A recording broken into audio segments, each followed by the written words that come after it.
you lot in the short. Okay, we're going to be talking about the Conservatives, the New Conservatives, and a book. A book we are, yes. Okay, well, this particular book was by, if I can find it again, Catherine Olmsted, a professor of history at the University of California. I have to admit, it's a bit of a read. Because quite frankly, there are some similarities to what we're living today with people like Liz Truss, you see. Unfortunately for us, we're stuck with them. Well, ain't a lot we're going to do about that, is there? Well, oh God, you know what I forgot to do? We have a stream. There's two streams going on here, just so you know. We've got the short feed and also we've got the normal live feed going on as well. I'll tell you what I haven't done. I haven't put the chat into my window, because that's what I've got to do. So 2 seconds, let me just do that. It won't take me very long. There we go, that is it. Okay, so it should be there now. It probably needs stretching about and putting into live chat, which I need to do in the short feed as well. If people are there watching in the short, we've got 7 people in the short already. Hello there, 7 people in the short. Well, I think this is going to be quite interesting because there definitely is some similarities here. I think we're living it again, unfortunately. You know, they said that Hitler wouldn't invade, but he did. They said, oh, actually, who was it? Okay, Sergei Lavrov said, we're not going to invade Ukraine, and they did. Well, unfortunately, it seems to be the case now. How's that doing there? Is it in there? Is it all in there? Let's make that a bit bigger in the other feed. I'm kind of talking to 2 groups at the same time, so this is a bit weird, really, isn't it? A bit strange. But there you go. I quite like doing the short one because you get your different people, you see. And I like a good mix, that I do. So, alright. Let's have a look, see what we've got here.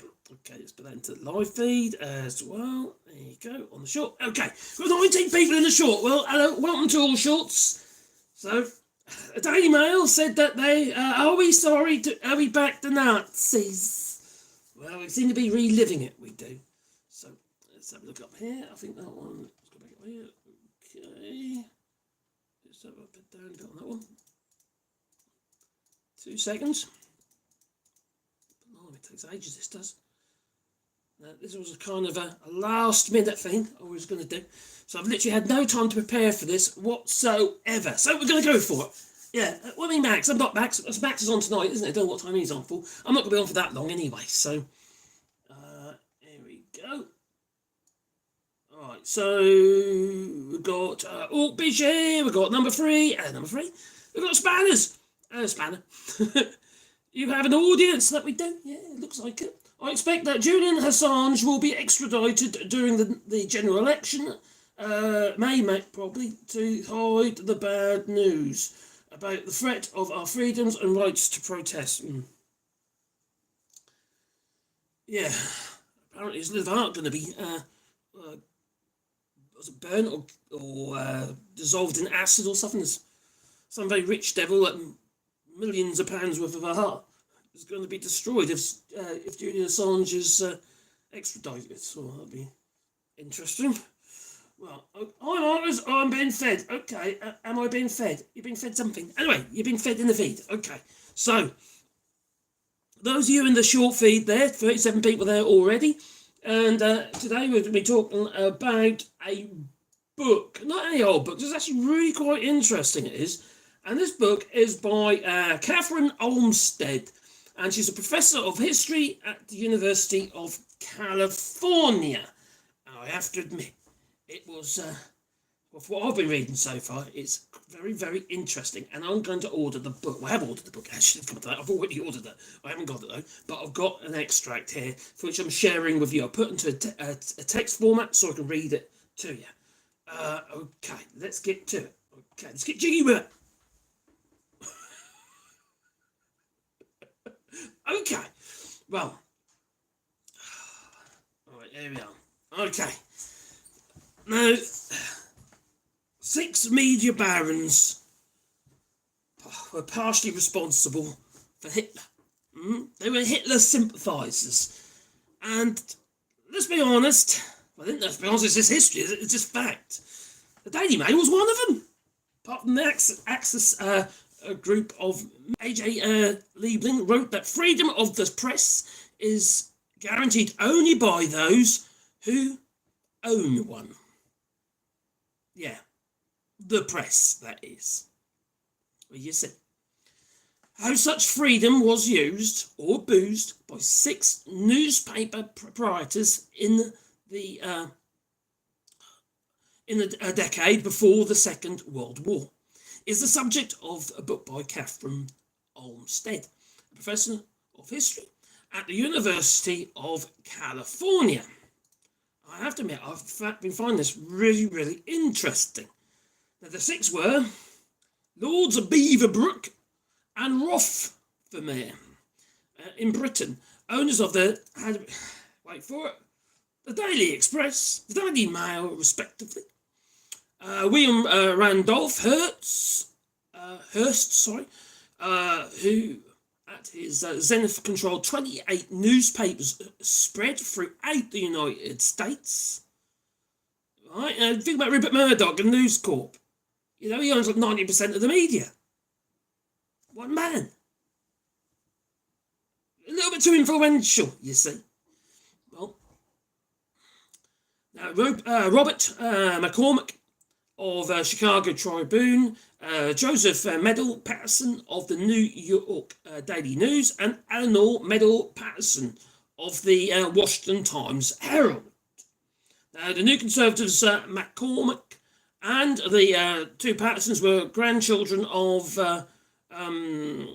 Joseph Medill and an early owner of the Chicago Tribune. Now, the pages of their newspapers, they downplayed Hitler's threat. Now, politicians at the time that regard newspapers as a critical importance in shaping political opinion. They were a tool to do a job, you see, to gain favour. A concept more nebulous than today. Now, today history is repeating itself, quite frankly. And most accounts of the fight against Nazi Germany, the Americans and the British, where they get to be the good guys, you see. Well, a book, The Newspaper Axis, 6 press barons that enabled Hitler, by Catherine S. Olmsted. A damning indictment against 6 of the most powerful English language publishers of World War II. I need to drink, my throat is killing me. Don't know why, but it is. Well, although they claim to be patriots, they used their influence to downplay and condone and sometimes even promote Adolf Hitler's rise. Sounds a bit like Liz Truss, maybe.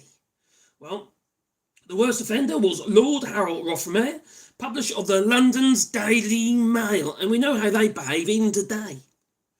A right-wing tabloid, still is, that sold more than 1 million copies a day. Obviously in paper form, not format. Yeah, okay, we don't really buy paper these days, it's all online, isn't it? Now, support of Britain's fascist black shirts, Rothermere gushed into print about how Hitler had saved the country from ineffectual leaders and had brought immense benefits to Germany. Now, Rothermere was even more fawning in the private letters he addressed to my dear Führer. They were best buddies. Maybe, I don't know. Rothermere's friend, Lord Max Beaverbrook, whose Daily Express was the only British newspaper with higher circulation than the Mail, and also belongs in the newspaper Axis. Oh dear. Okay, I don't know if you remember, there was a newspaper which had a front cover with some judges on, and it said enemies of the people, it did. Well, it's reminiscent of another newspaper cover, front cover, by the same newspaper actually. Yeah, supporters of Hitler and right-wing fascism. And although he generally celebrated for his role overseeing war industries for Winston Churchill's government during World War II, Beaverbrook had previously insisted that Britain should stay out of Hitler's way, and that Hitler's exceptional astuteness meant that he wouldn't launch a war. Sounds a bit like Putin, doesn't it? The bigger threat Beaverbrook believed was Winston Churchill. Let's be fair, he did actually laid down on his feet the manslaughter of 15 million Indians, I suppose. The feet of Winston Churchill, couldn't you? He ain't that innocent, no. Well, the two were long-time friends. Hitler, and Beaverbrook. And Beaverbrook's Evening Standard had employed Churchill as a columnist. But after Churchill's speech denouncing Hitler's annexation of Austria, Beaverbrook turned on him. Ooh. Not content with cancelling Churchill's column, Beaverbrook had told one of his reporters to compile a file of Churchill's statements that could be used to paint him as a warmonger. Was it Churchill a warmonger? We'll fight him on the beaches and all that, yeah. Saying he must be stopped across the Atlantic.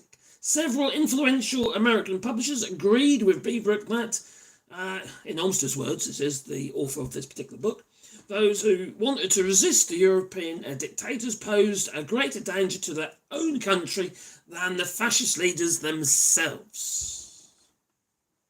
Well, three of them were relatives. Joseph Medill Patterson ran the New York Daily News, the highest circulation newspaper in the country, and his sister, Eleanor Sissy Patterson, was in charge of the capital's best-selling paper, The Washington. Now, Eleanor Sissy Patterson, owner of the Washington Times-Herald in 1939, her newspaper was among those that advocated isolationism. Okay, say it now. Isolation. Oh, crikey, don't I? Anyway, as World War II loomed. Now, the Times Herald and their cousin, Robert McCormick, published the Chicago Tribune, the nation's top-selling broadsheet.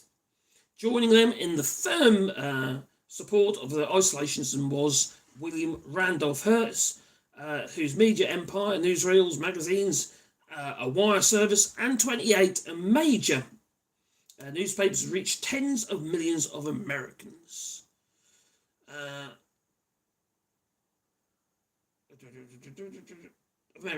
lost my place then. Hertz went furthest in his alliance with Nazi Germany. He allowed Hitler and his second-in-command, Hermann Göring, along with Italy's Benito Mussolini, to write self-serving propaganda for his newspapers in the 1930s and paid them handsomely for it. Now, after meeting with Hitler in Berlin in 1934, just check that over there. In 1934, Hertz enthused about the way Hitler had restored character and courage to Germany. And that same trip, Hertz struck a film swapping deal in which parts of his company's newsreels would be shown in Germany. Was it the one with the Nazis marching, maybe. And would be shown in Germany, and in exchange, Hertz would place German newsreel footage, unfiltered Nazi propaganda in films shown to American audiences. Now, the Patterson siblings and McCormick had no affinity for Hitler, but they fiercely opposed any aid to Britain that might risk drawing the United States into the war. Now, they told their leaders that instead of worrying about a dictators overseas, they would focus on the would-be dictator at home, the President Franklin D. Roosevelt, who they warned was conspiring with the communist leading advisors to overthrow American democracy. Now, the Pattersons, whose papers had supported FDR's New Deal during the 1930s, were latecomers to this line of thinking, and when Roosevelt backed the Lend-Lease Act in the early 1941. Did they turn against him? No, but they made up for the lost time by attacking the FDR with the same ferocity that their cousins, conservative Chicago Tribune, had shown for years. Now, even after the United States entered the war, something to do with Pearl Harbor, I believe, Hertz, McCormick, and the Pattersons continued to depict the Roosevelt administration and America's allies, Britain and Russia, as Britain and Russia. That does feel odd. Anyway, as the country's most insidious enemies. Olmsted writes, the notion that the isolationists slinked away in shame after the Pearl Harbor and that nearly all Americans rallied around Roosevelt is mythology. So why were these publishers, who apart from Ruffmer, disliked fascism, so determined to either appease or ignore Adolf Hitler? Now, the answer, as Catherine Olmsted argues, is that they are all subscribed to a deeply racist version of nationalism. This feels so flippin' familiar at the moment. You know. Well, we have a Tories saying it's an invasion, haven't we? Well, the press barons were more than willing to use military force to establish or uphold their country's dominion over non-white nations. And Beaverbrook's rationale for appeasing Hitler was that by doing so, Britain could focus on maintaining its empire. And Hertz and McCormick believed that American racial superiority meant that the United States should dominate Latin America. The isolationists publishers showed a hatred for Japan that they couldn't seem to muster against Germany. And not just because of Pearl Harbor. Hertz had a long history of vicious anti-Asian racism. And Joe Patterson nursed a fear that with the whites distracted by their squabbles in Europe, the yellow race, led by Japan, isn't that in the Bible? Something that could be taken over by the yellow people. Sounds a bit racist in itself, but there you go. And yeah, that might take the yellow race led by Japan might take over the world. Okay, it's in the book. Okay, the vilest deed of Nazi Germany, stated one Hertz editorial from 1943, was to ally against its own white race with the yellow peril. Another unifying trait among the newspaper axis was their antisemitism. Lovely people, aren't we? I must say. That's sarcasm, I would just say, though. They espoused conspiracy theories about Jewish influence in government and believed that Jews themselves were to blame for the anti-Semitism. How did that work? So they had little sympathy for European Jews suffering at Hitler's hands, and they suspected that American Jews were scheming to force the nation into war. An insinuation that appeared routinely in their editorials and posters. Now, Olmsted, professor at the University of California at Davis, sometimes overstates the case that these publishers enabled Hitler.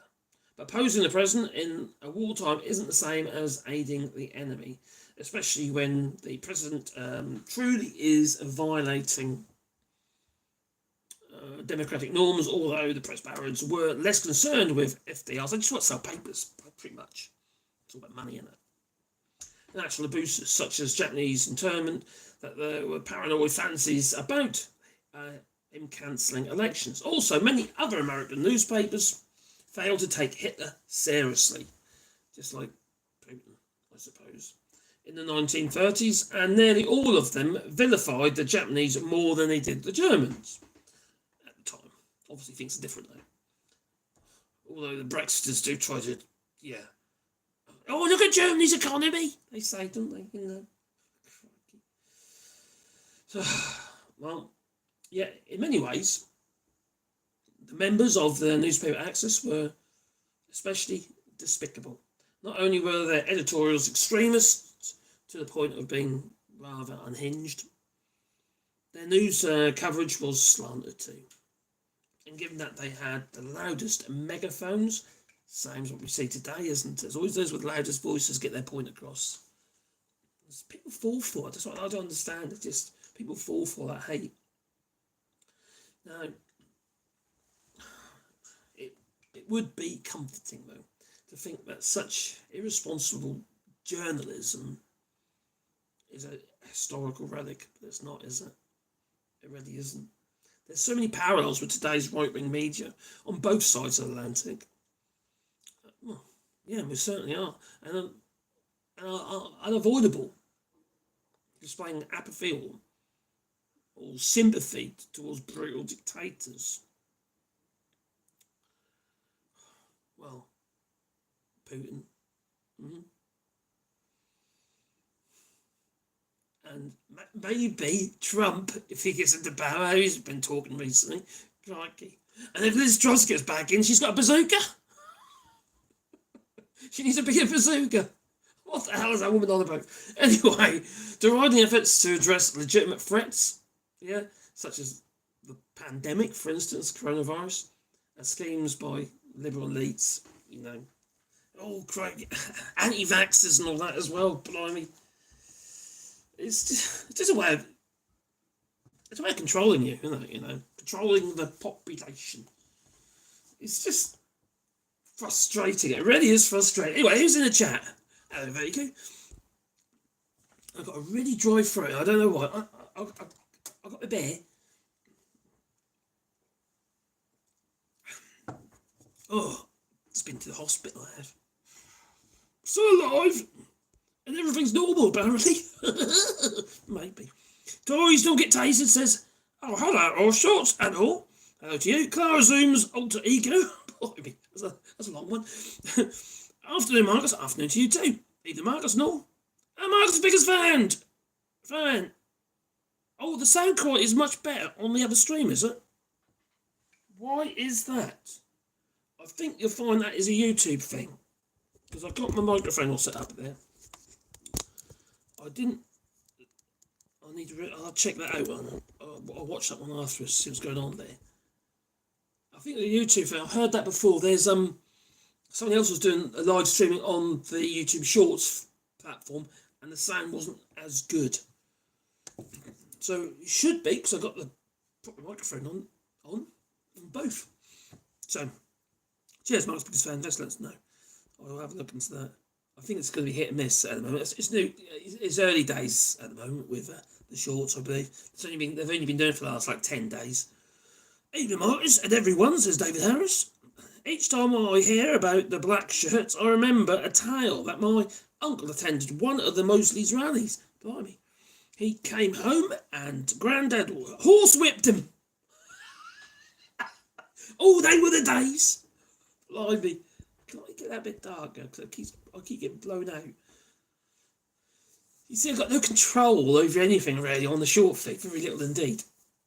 Whereas on the other one, I've got more control. Although I think the colours look better on that one, or are they a bit too bright? Maybe a bit too bright. Hello, Tommy Gunn. Starting to like your granddad. My grandfather, he was one of the first people to walk into Belsen Camp, which is a bit of a frightening thing. And von Kramer was held in the... I think I've told the story before, actually. They held von Kramer in the freezer. In the fridges, well, yeah, the coolers for the meat. And the meat that didn't have typhoid, it wasn't diseased. And they held him in there for his own safety, because everyone there, once in the war, at the end of the war, he's at risk of being killed, you see. Need to stand trial, don't he? Hello, Mad Monk. Oh, hi, all two chats. Oh, nice one. Oh.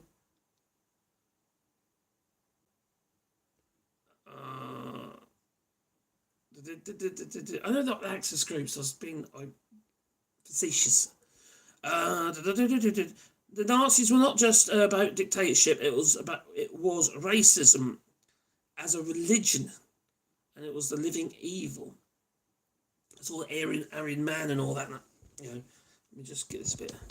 I look wonky. Right. Okay. So hello and hello.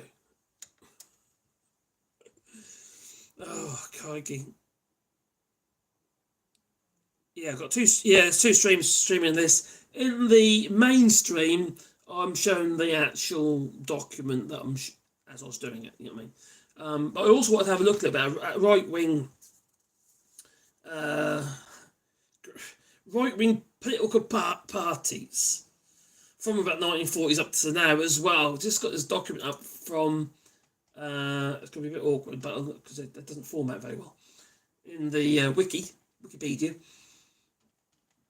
It's quite interesting. It seems like there's a lot of them. It's like they have little squabbles and they defect. You get these little splinter groups come up with all these different right-wing political parties and stuff. Oh, so and this one's gone into that one. Oh, look, there's Enoch Powell. You know, didn't Margaret Thatcher have warm words about Enoch Powell? I think she did. She did respect him. He was one of the conservative. He was conservative, wasn't he? But he's also tied with right-wing fascist groups as well. It's buffering your end. I think if look at my end. Let's have a look. It is actually no. It seems okay. My end's okay. Oh, great! I got a dog wanting a treat. That's back right into it. Roosevelt saved the USA from economic catastrophe, and Hoover created. Now Biden is using the same book as the FDR. Trump be smelly diaper Don. I was watching a video clip of someone, and it was that Donald Trump. He's been wearing a nappy since the 90s, apparently. I saw a rear view of him. I thought, hang on, has he done a dump? That's what I was beginning to wonder, you know. Oh dear, medical conditions and all that. Poor old Nadia, whatever her name is. Yeah, where is she? I haven't seen her for a bit, have you? She's done the runner. This is not the Nazi. This is not a Nazi Germany. This is Stalinist horror.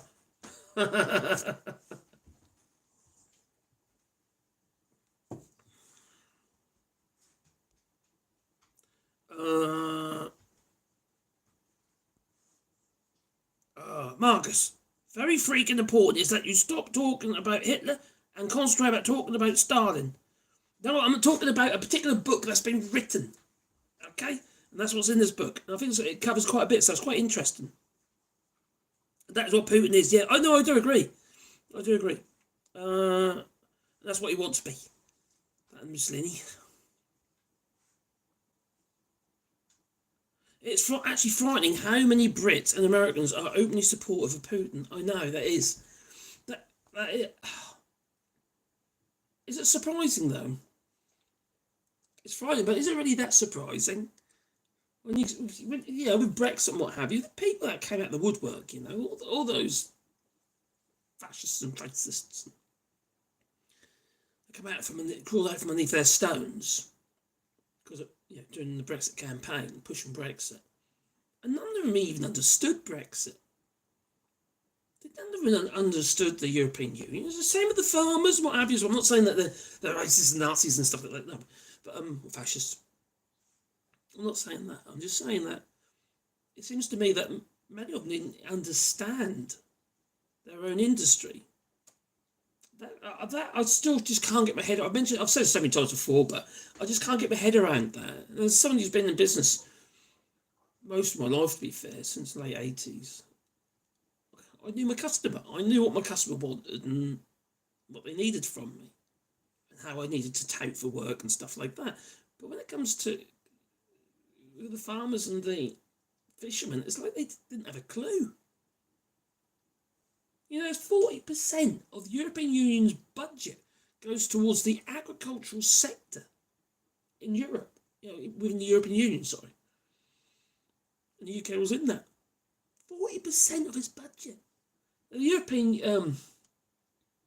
Union's, GDP, I've got to remember it now, is around 16 trillion. The US is like 23 trillion. 16 trillion. That's a hell of a lot of money, you know. And there's rules here in the EU. For instance, if you're talking about farming, what have you, you can't sell, even though they're complaining and obviously protesting, as you know, the farmers, they cannot, no store can sell something at a loss. You can't have loss leaders, that's not legal here. In the UK, they do it all the time, don't they? Get people through the door, and the view that you're going to buy something else, and that makes up the losses. And this kind of how it works, but they still, obviously, the farmers, they don't want, they want always, they do get squeezed, I have to admit. You know, I don't think it's as bad as what they're trying to make out. Yeah, okay, there's regarding the imports of grain and what have you from Ukraine, that is affecting farmers, what have you. Poland, I think you find it's a massive catastrophe. I had looked at the details. I was reading something about a whole load of grain that had been destroyed coming in from Ukraine. Well, obviously Ukraine needs the flipping money, they really do. But the problem is, you see, that this cheap grain's entering the market and squeezing grain, natively grown grain, from the fact that the farmers and what have you who are in the European Union, and they're not happy because the grain, you see, is now taking a different route. Whereas before it was coming via sea, and now it's coming via land, and Poland ain't happy about it. No, and obviously the farmers in Poland are not very happy about it. Also, the farmers in the EU in general aren't happy about it because it's squeezing their margins. But you see, the thing about grain, it's treated a bit like crude oil and what have you. There's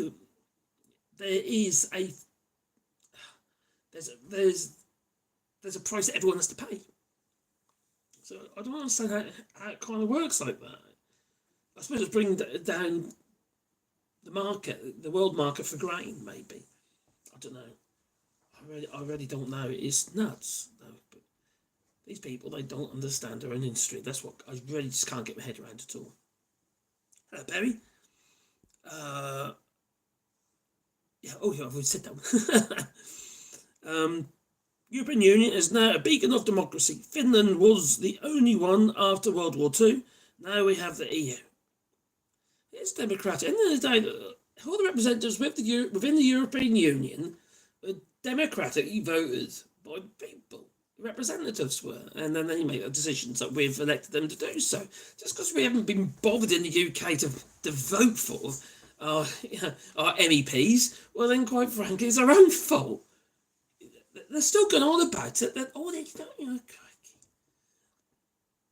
people who run, the bigwigs, von der Leyen and all that, she's going for another term, I believe. She gets voted in by the people that we've voted in. Of course it's democratic. It's daft. Yeah, there are two streams, I know. I'm multitasking. That clever. Trump is completely unhinged. I'm not arguing. He's just a nutter. What he's been saying recently, it's crikey. Oh yeah, go on, Putin. You're going to invade. Have a whale of a time. Have a drink on me, Blimey, these people.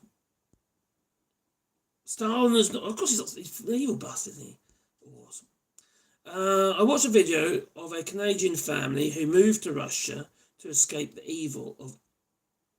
What? I watched a video of Canadian people. Okay. I've been following the MAGA cult. Oh dear, Maverick descending. Someone has been following the MAGA cult. These people are crazy. I mean, they're absolutely nutty.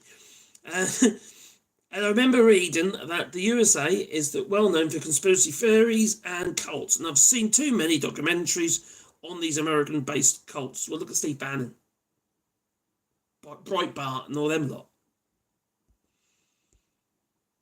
Foul individuals. And MAGA is just another US-based cult. And some of their stuff I've seen being sold at CPAC was what's that strap line they had on the stage? I can't what was it again? Oh, there was a strap line. I thought, what the hell's written above there? I thought, but crikey. I was talking to the missus about it and I forgot all about it. Oh my God. Bottled water. Apparently, according to Maverick Odesenti, he's saying that apparently there's bottled water there and that was labelled woke tears. Oh, for God's sake. What is wokeism? It's nothing. It's a load of bullshit. That's all it is. It's got nothing to do about being woke whatsoever. They're really talking about political correctness. That's all it is, political correctness. And I have to agree, we have gone a little bit far in that direction. I think some of it's gone a bit stupid. You know, they've now flipping Mary Poppins. It's now been reclassified as parental guidance. When I heard that, I thought, oh my God, this is just getting ridiculous. All it does put fuel on the fire and provokes right-wing nut jobs. Oh, how dare you do that to my Mary Poppins and Dick Van Dyke and his Cockney accent? What the hell is going on? What it does, so it undermines everything. It undermines just common decency, you know, how you treat people.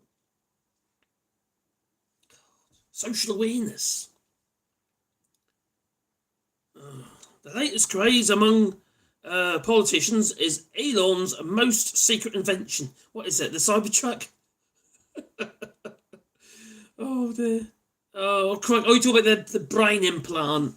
Well, I've been thinking about this quite a lot recently because I think it's getting a bit dangerous now because I don't even realise, but ChatGPT now just said they're going to also be building robots. You know, so AI and robots. Can you imagine those two coming together? I think it's a little bit frightening, a little bit too Terminator for me. It won't be long for they'll be sentient. They'll be taking over the world. They will, maybe. Who knows? I don't know. We don't know what's around the corner, do we? After all, what are we? We are an organic machine. Unless you think that, you know, you've got soul and all that, maybe. I don't know. I don't go for all that, but I think it's very worrying, quite frankly. Very worrying. It's completely unhinged, this.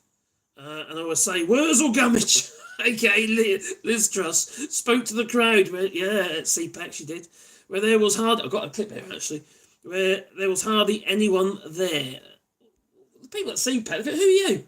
You know, Steve Bannon, people like that, they think, oh yeah, I know Steve Bannon, yeah, he's my buddy, you know. Wear racism on your sleeve, with pride, he says. Well, his skin has fallen off his face. God's sake, these people, they are unbelievably, well, they're horrendous, aren't they? Let's be honest, they're absolutely horrendous. Cheers. It's flat as pan. It's been sitting there for ages. God's sake, I'm not much of a drinker these days, I tell you.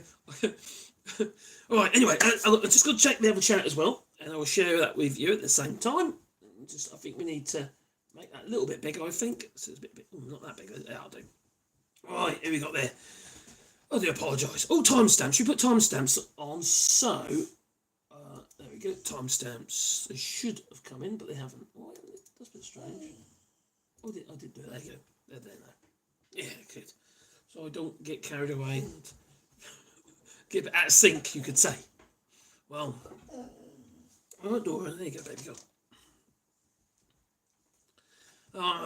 Joe maybe also done that. I hope you're well. Portugal has a unique system where the left wing and the right wing act the same. But we had some parties ruling. Oh, crikey, it's just jumped up. Where are we again? Oh, crikey, what does it do then?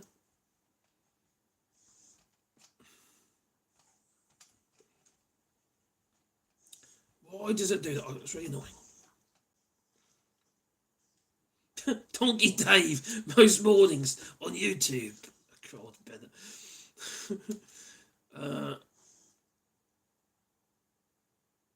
Nick Young says, folks are in and out of the place 24/7 and they don't go in stuff thrown.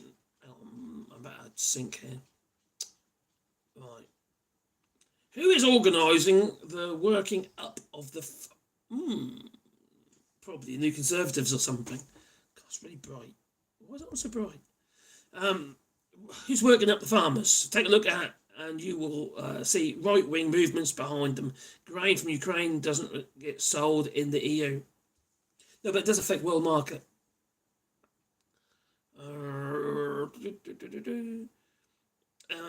They are the reasons it is installed in the first place. David. Right, where are we? Here you'll have the right-wing parties, which are the kind of the same in that they want new populist fascism.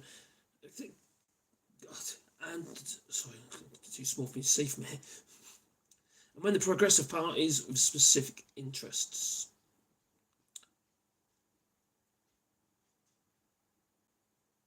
Oh, crikey! Alistair McCare needs to go and save the hospital. You better go and do that. 8:03, I'm a bit out of sync. Let's come back down.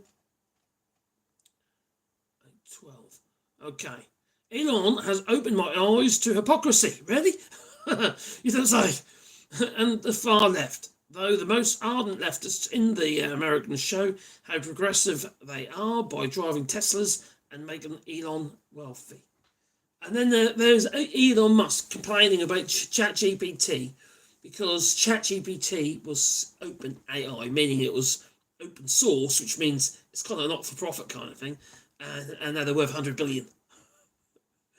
He's sort of whinging about that a bit. That'll teach him, won't it? You know. Some unionist tool accused me of desecrating the Scottish satire by putting the EU stars on top of it. He has obviously never seen the Union flag. Oh dear. I like your stars, okay? They look good to me. Hello, Brian Maguire, I hope you're well. Good evening all. AllShorts, the guerrilla streamer. It's a bit like that, man. It's a bit kind of ad hoc. Let's just go streaming. Got 78 people in the short feed at the moment and 26, I believe, let's double check, in the normal feed. So I hope the audio is okay in the short feed. It should be because I've got my microphone here. Okay, this is the good little microphone. Radio mic. And it's with my other mic, okay, which is on the other feed. So hopefully it's good. Apart from obviously the sound of my voice, that doesn't help. I can't do a lot about that, no, because it's my voice. Ah, there we go. Where are we? Oh, there we go. So I meditate. What? You meditate? What's it doing? Come back. Oh no! Oh, you twit. There we go. Not you, me. I've been playing silly buggers.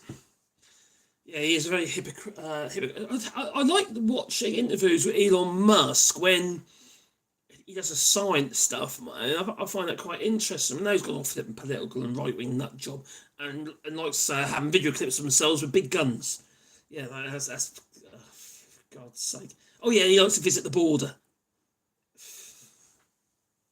It's just showing who he is now. We all know who he is now. They're for the advanced students, okay. It's flatter than Elon Musk's face. What, you talking the Earth? For flat earthers. Marcus strikes again. Oh, crikey, sorry.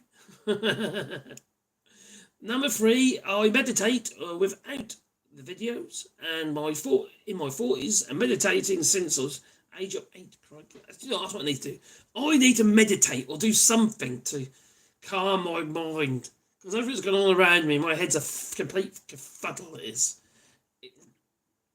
When I watch all the stuff that's going on at the moment, I think to myself, crikey, people believe all this shit? What the hell's going on? You hear all those right-wing conspiracy theories and the earth is flat, and the chemtrails, and there's microchips in the vaccine, and all that sort of stuff. What the hell is going on? I find it a bit flabbergasting, if I'm absolutely honest. I really do. Having trouble with my email address. Oh, okay. Mark's biggest fan meditates. 150 BPM techno. Okay. No, don't do that. That really could fuddle your head. Normal feed? Oh, I'm in the wrong feed. Okay, on your normal. Well, oh, he said okay. What can you say okay for?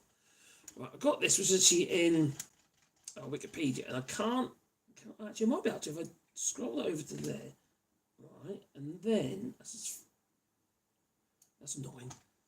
Right, let's see if I can squeeze that down so you can see it, or not. Blimey, I could literally go. I'll tell you what, I'll do that. That's what I'll do. Oh, can't see my beautiful face now. Let's get rid of the logo. This is obviously on the other stream. Let's get rid of that for a second. And bring this up high.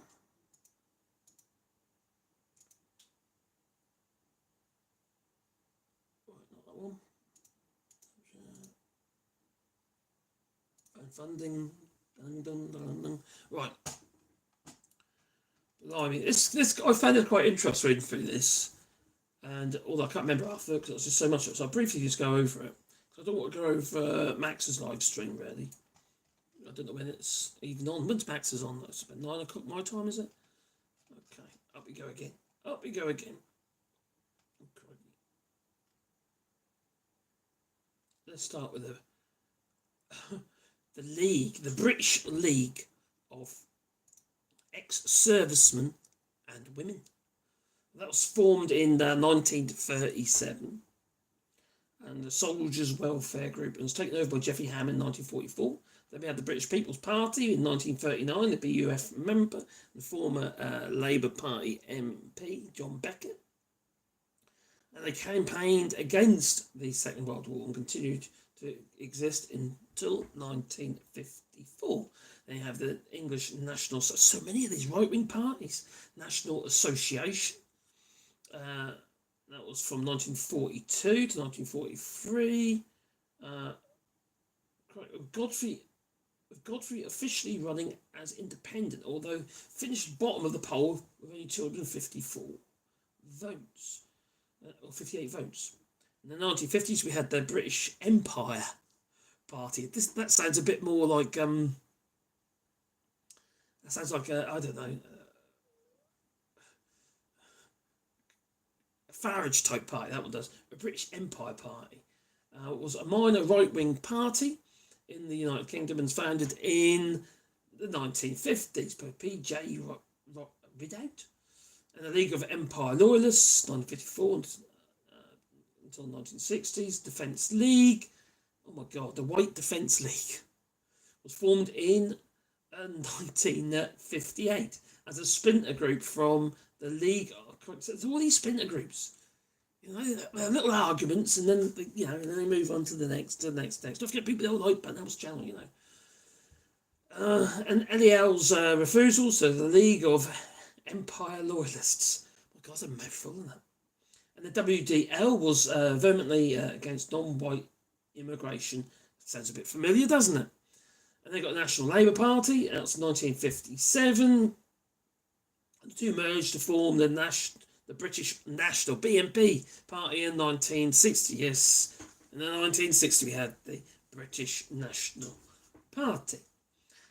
Merger of the National Labour Party and the White Defence League. The party was led by John Beam and Andrew Fontaine, and holding position of the party president, and leading members including John Tyndall, lovely guy, he is, John Tyndall, Colin Jordan, who served as activities organiser, Dennis Perry, and Ted Budden, and the widow of Arnold Leese served as the vice president of the party, and the party's main policies were to end immigration.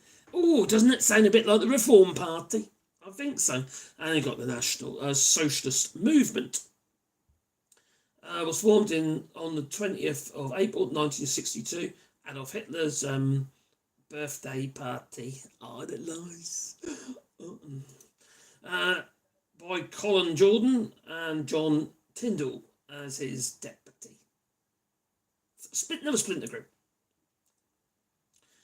Oh, Christ, these people. They're really hateful racists, aren't they? And they got the Greater Britain movement, which was a political group formed by John Tyndall again in 1964. Crikey, he's everywhere, this geezer is. British movement, the BM. God, that looks a bit ominous. Later called the British National Socialist Movement, the BNSM. What are they, like whips or something? And it was the neo-Nazi political party founded by Colin Jordan in 1968. And then you got the Racial Preservation Society. Oh my God. Far-right pressure group opposed to immigration and in favour of the white nationalism. And you got the National Democratic Party. This was in 1966. And was a right-wing political party that operated in the United Kingdom during the 1960s and 70s. And then the National Front, 1967. And it's a right-wing, or far-right fascist political party in the United Kingdom, and currently led by Tony Martin. As a minor party, it has never had its representatives elected to the British or European parliaments, although it gained a small number of local councillors through defections. Oh, that could happen with Lee Anderson, couldn't it? Is he going to defect to reform? Possibly. He hasn't ruled it out, has he? And the National Independence Party, 1960s, from James O'Brien. John O'Brien. I'm naughty. Yeah, it was a minor far-right group established in the 1960s, and it was close to John O'Brien, although never a national force. The party enjoyed support of the London Borough of Haringey, where it had a councillor elected. And there's minor groups, the Anti-Communist Commando. The Anti-Communist Commando. Oh my God. Led by Victor Norris, a pro-Rhodesia activist. And then the National Socialist Group, led by the Oathcliffe brothers and Dave Courtney, was a paramilitary organisation, so a bit like Northern Ireland, linked to the British movement. And the British movement, they called the British National Socialist Movement. 1970s National Party. In 1976, John Tyndall again involved. He was the chairman in 1976. In 1977, the 9th November Society. It's a name and a half, isn't it? What? Okay. It's a neo-Nazi group. Surprise, surprise. Established by Terry Flynn in 1977 and subsequently led by Kevin Quinn. The hardline Nazi group is since represented as a political party under the name the British First Party. The British Democratic Party. It's a short-lived far-right political party in the United Kingdom, a breakaway group from the National Front, and the BDP was severely damaged after it became involved in a gun-running sting, and was absorbed by the British National Party. The Constitutional Movement. Back in 1979. This time it was led by Andrew Fontaine, and in a right-wing political group in the UK. And 1981, GLC contested the 1981 GLC elections. Oh my God, really? Minor groups, the British Defence League, 1970s, the Integralists. You see John O'Brien, I give it it's like James O'Brien. The body which concerned itself with conspiracy theories. Oh, surprise, surprise, we're reliving that as well. Regarding international finance, and was close to John O'Brien and produced its own journal. Right. The National Party, St George. Cross sake, really. I wonder what their flipping logo was. It would be the St George's flag or something like that. Newcastle Democratic Movement, 1971. God, so many of them. The National Socialist British Workers' Party, the Trade Unions Against Immigration Party, and the National Assembly, formed by Mary Stanton in 1974. Loads of them popped out of the woodwork, all similar sort of period. The United Party, based in Derby, and Enoch Powell, it emerged with the supporters of Leicester NF National Front Chairman John Kinston and Enoch Powell support group of Stan Wright to form the English National Party, which presented candidates in the October 1974 United Kingdom general election. And then got the British National Party, was a Leeds-based group led by Eddie Morrison in the mid-1970s. National Democratic Freedom Movement by Morrison, David Myatt, and Column 88. So Column 88 was a neo-Nazi paramilitary organisation based in the United Kingdom, and it was formed in the early 1970s and disbanded in the early 1980s. And the members of the Column 88, what's the name of Column 88, undertook military training under the supervision of the former Royal Marine Commando and held regular gatherings. And they got the BNP. British National Party was formed by John Tyndall again. Flipping out. Can someone put him down? Please. It's been jumping from one to the next, to the next, to the next, this geezer. White supremacist. White patriots. Flipping hell, man, fire. So many racists. Too many of them. That was 1982. National Socialist Action Party. Say when that was, 1982 again. National was formed in 1992 by Tony Manalski and split from this British movement. Oh my giddy aunt, so many of them. Our Nation, the official National Front, 1986 until disappeared in 1990. Flag group. We've got the political party or flag humpers. What the hell is that all about? Flag group, which is a far-right political party formed from one of the two wings of the National Front in the 1980s, formed in opposition to the political soldier wing of the official National Front. In National Third position, oh my God, so many of them. Minor groups, got the White Nationalist Crusade in 1981, the Association of British Ex-Servicemen in the 1980s, you've got the National Action Party in the 1980s, the UK Patriotic Front, and that was by John Tyndall again. God's sake, that was 1982, and it was dissolved. Okay. So Joe Butcher took over in 1984 and was dissolved a year later. National Socialist Workers' Initiative was 1980s, eco-fascism, what have you. And the English Solidarity in 1988 by John Birdwood. How many more John Tyndalls are there? National Democrats established by Ian Anderson in 1995, and the National Socialist Movement in 1997.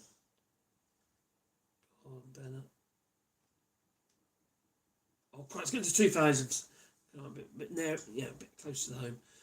White Nationalist Party in 2002, and Eddie Morrison again.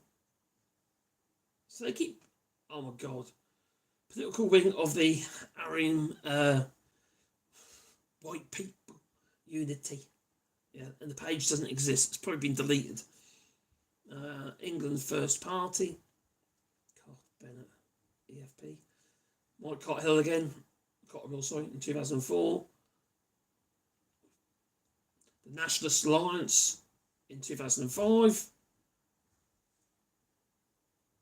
See, there's lots of names there. They keep popping up again and again and again. And some of these parties were banned, weren't they?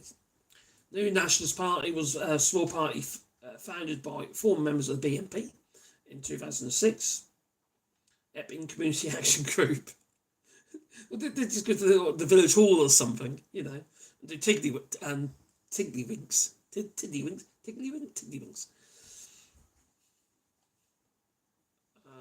National Action, 2013, but Benjamin Rain, Alex Davies, a neo-Nazi party, comprised of post-war World War II militant social and political movements that seek to revive and reinstate Nazi ideology. There's just so many of them. I never realised there were so many. I know a lot of them are quite small, but I never realised there were so many of these splinter groups. And also fascist parties and neo-Nazi parties.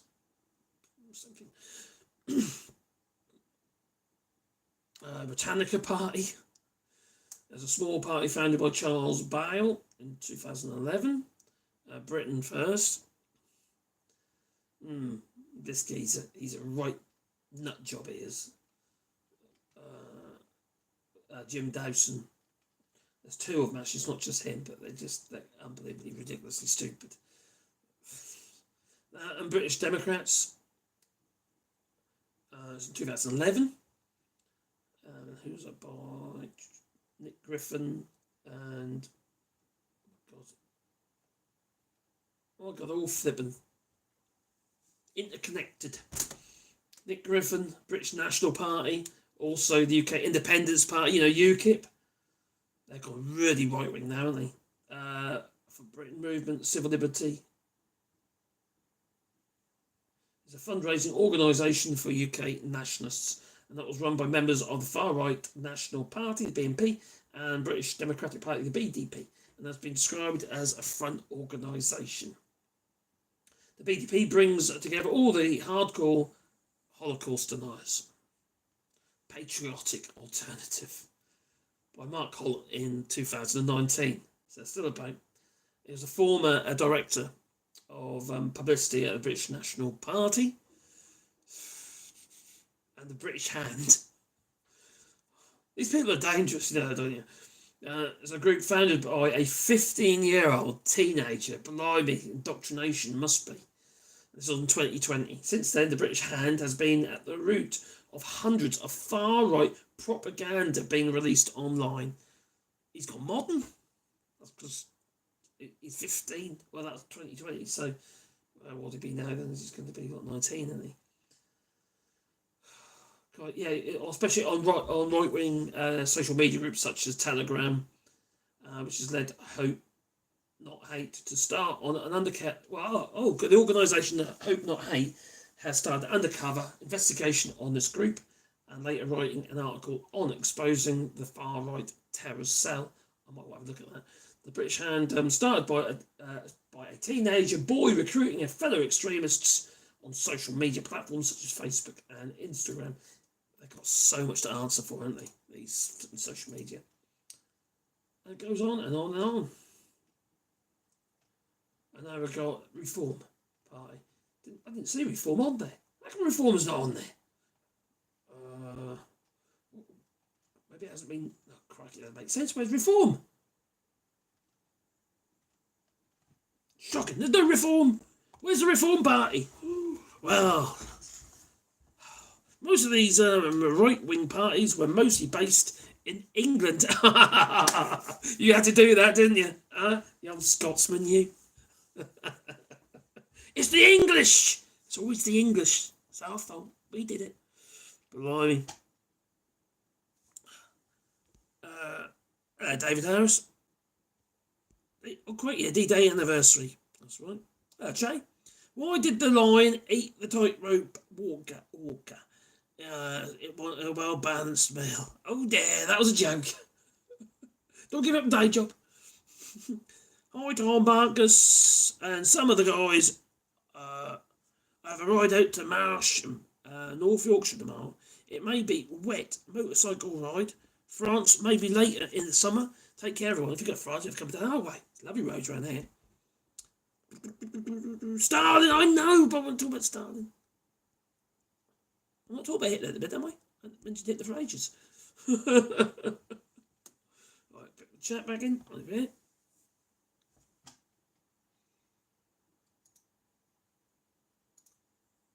Oh, I don't have the motivation, says number 3. JM.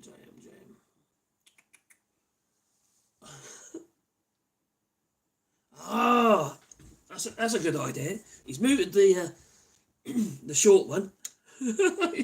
Mark's biggest fans in both. He's in the short, but also in the main one as well. I get stoned, and music is my meditation. Same for me. I got my music. I do. Yeah, I got and there's boxes and boxes of LPs upstairs. I've got a few old vinyl. You need to do something. The world's just messed up, isn't it? Everything's just messed up. It's something you got to get all the shit out of your head somehow, haven't you? You really have. It's just nuts. It's just stuff we have to put up with these days. It's just unbelievably. Well, it's painful, to be fair. Especially when you got these absolute nut jobs like Liz Truss and what have you, and a bazooka. I might share that in a moment. Actually, we might play that one in a moment. So I'll put that back over here. we need intelligent people, not intelligent machines. Today my toast starts to discuss Nishi. I'm going to the Antarctica. Well, you've already got the fridges ordering your food for you, haven't they? You know, that's just ridiculous. You know, it's like all these electric cars and that. I just can't stand the fact that bloody great screens on and stuff like that. I want something simple. All I want it to do is go. If I had an electric car, I just want it to go. I don't want any fancy squid going on. No, these companies have got too much hold over you then. Sign up to their contracts and God knows what else, just so you get heated seats. It's flatter than Elon Musk's face. Oh, done that already. Down we come. 37, 20, 38. Oh gosh, hello, oh gosh. You need to read up on the rise of Hitler to power rather urgently. Oh dear. Oh gosh, Nazis came to power via the election, I believe, through money, men, and involved. Of course, I think a lot of us down to it. To be fair to Hitler, he did manage to turn around the economy. They built roads and infrastructure. Oh. Then you got Goring. Oh, I mean, I probably need to read up on it as well, to be fair.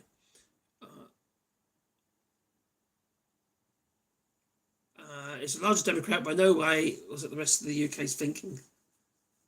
But no, because it's definitely what Scotland's thinking, is it? What about Wales, for instance? Is it the Welsh thinking? I don't know, maybe. But the Welsh blame the English immigrants. Maybe, I don't know.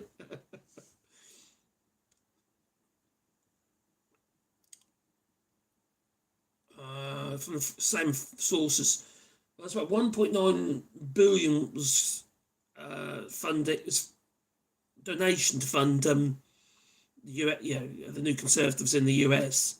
And I dare say some of that funding has gone over to the New Conservatives in the UK. I'll be a bit surprised. Well, we know they're funded by the US, not the US government, but right-wing nut jobs over there. Bat 69, what? There's a Scottish mob saw one of their videos and said they were all trained up they were. I pissed myself laughing. Those jaggy nettles can do a fair bit of damage. What? Have I missed? Have I missed something there in the chat? Huh? I cannot see what you're getting at. England is the largest slice of the United Kingdom demographic, sorry. So it's what I anticipate. Okay, Britannica Party just sold. Boom, boom. Thanks for that, Marcus, biggest fan. Look at all those names, looking at the English purity, and wonder how many of them were so pure with Irish grandsons. I'm not that pure. Maybe, but anyway, you see, my father was very, very English, broad Norfolk, and I go back to Robert Kett. And my mum's side, my mum was born in India. And her father, my grandfather, was Irish. So I need to get myself an Irish passport. That's what I need to do. Look into that, I can forget him. My mind's elsewhere. I think fascism is defined as a government and big businesses working together. If you look at these big old media groups, they've been doing it for a very, very long time, haven't they? And we're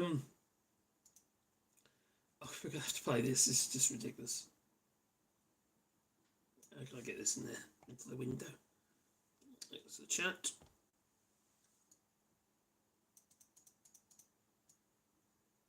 I know it's going to be a bit wonky.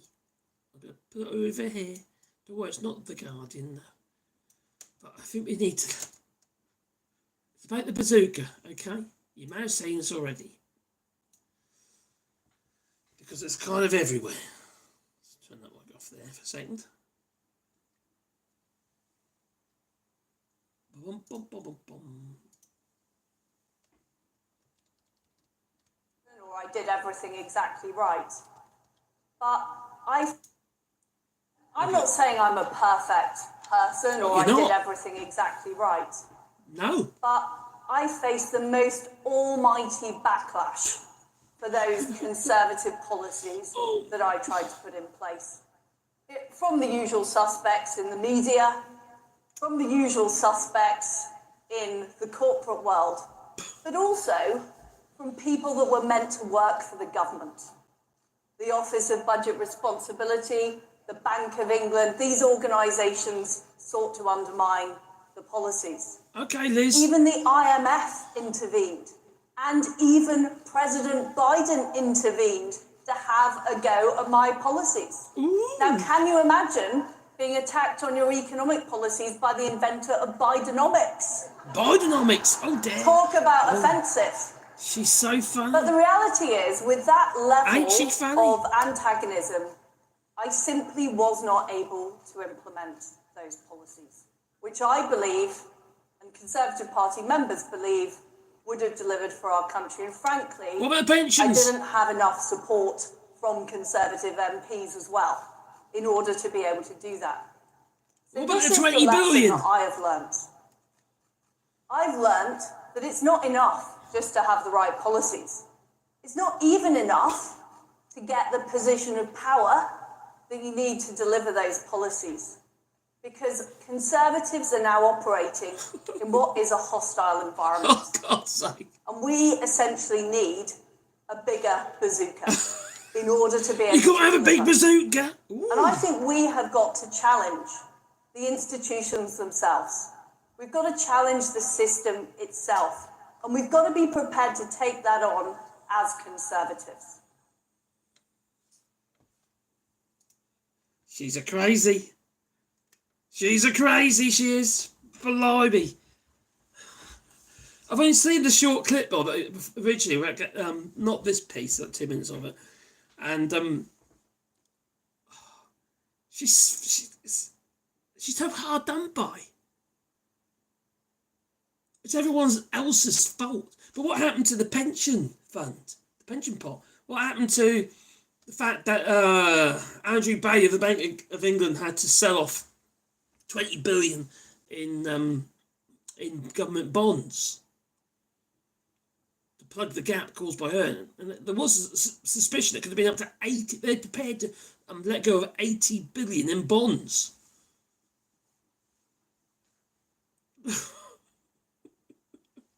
Bidenomics, it's all Bidenomics' fault. Crikey, these people. And people vote these people in the government, you know. We're lost, we really are lost. I think England's broken. Not just broken, it's just shot. I just think it's absolutely shot. And it's taken all the other union members, including Scotland, obviously, dragging it down into the gutter. I don't know if Wales actually accepts that, but did the Welsh accept that? I don't know. At least you got your 20 mile an hour speed limits there.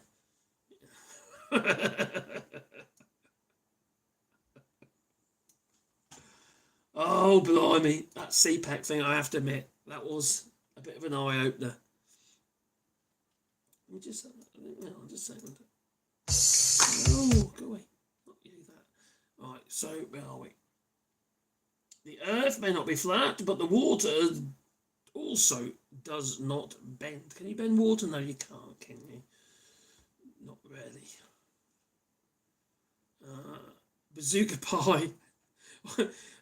Are you referring to Liz Truss's pie?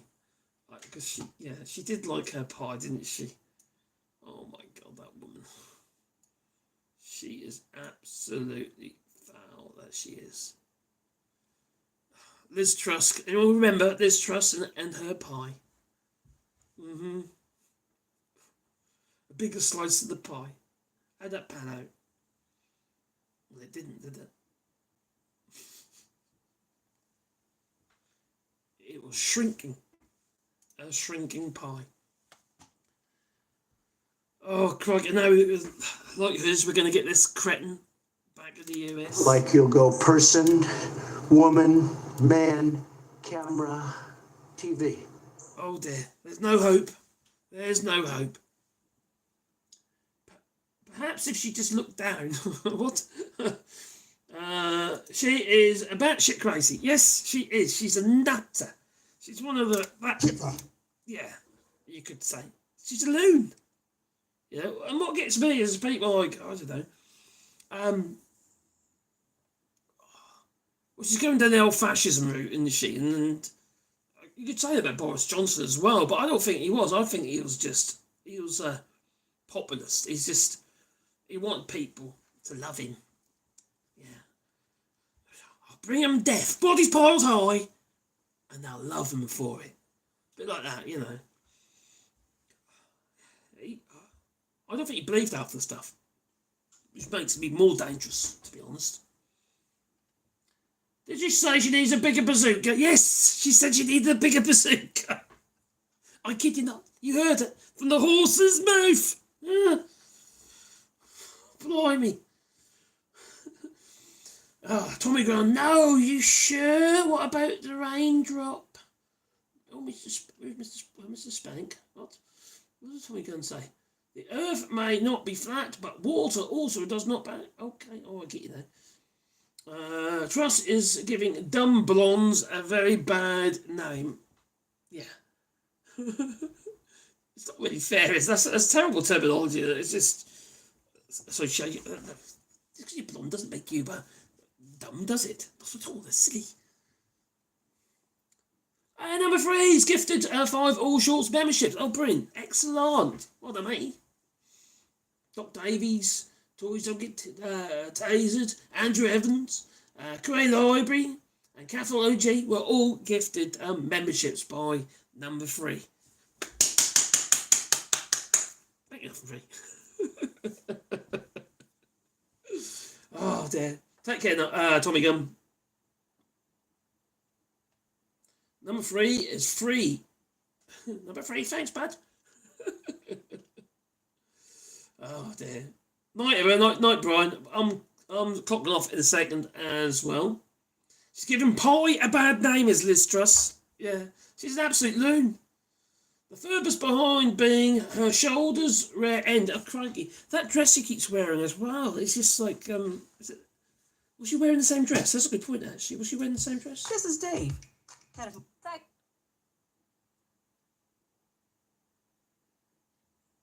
Okay, wait, come to it. Look at that. The CPAC revolution, taking back our parties. What the hell?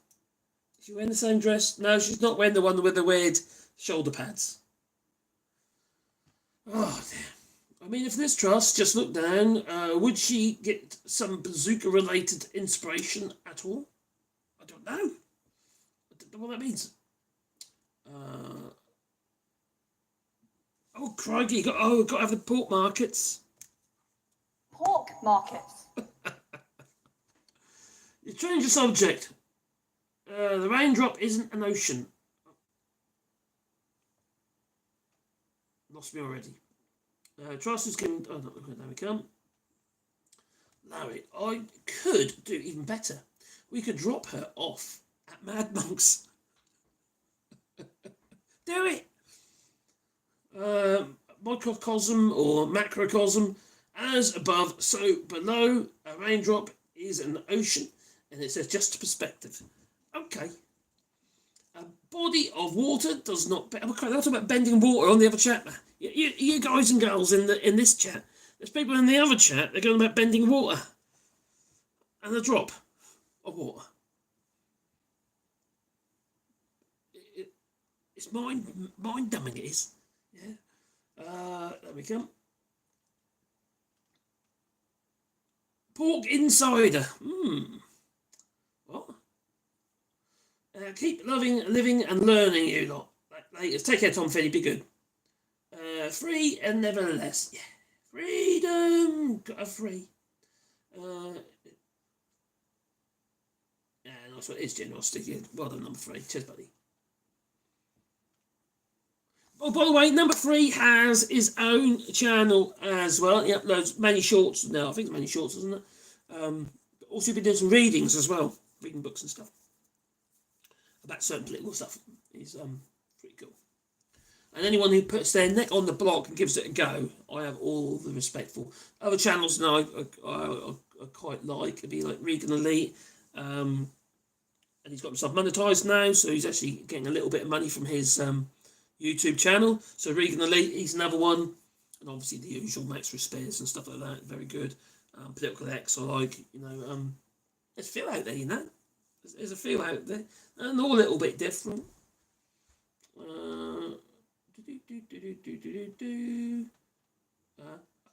I think Mad Bunk 33 needs a channel.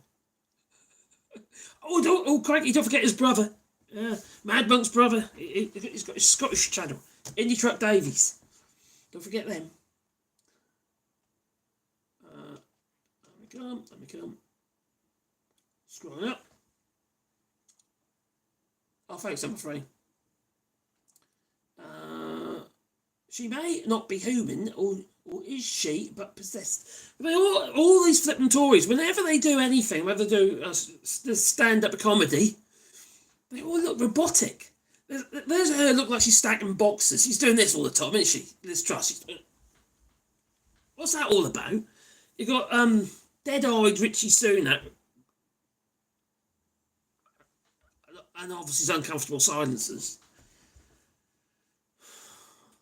I just can't get my head around it. It's just unbelievable. It's uncomfortable. And people around the world are looking in. They're looking to see what's going on, aren't they? What the hell's going on over there in the UK? Embarrassing. It's really embarrassing. I suppose the United States also got, South Carolina, for instance. What's going on there? Oh my God. They can't all be that crazy. Make you wonder, doesn't it? Anyway, I'm going to call it because I'm probably treading on Max Spears' stream, although I can't compete with him anyway, so there you go. So I'm going to call it a night, and thank you very much for joining us tonight. And it was just a bit of a last-minute stream, so I thought I'd just give it a go. And after In the Spotlight shared this book with me, which I've now ordered. It looks quite interesting. And it's about Hitler.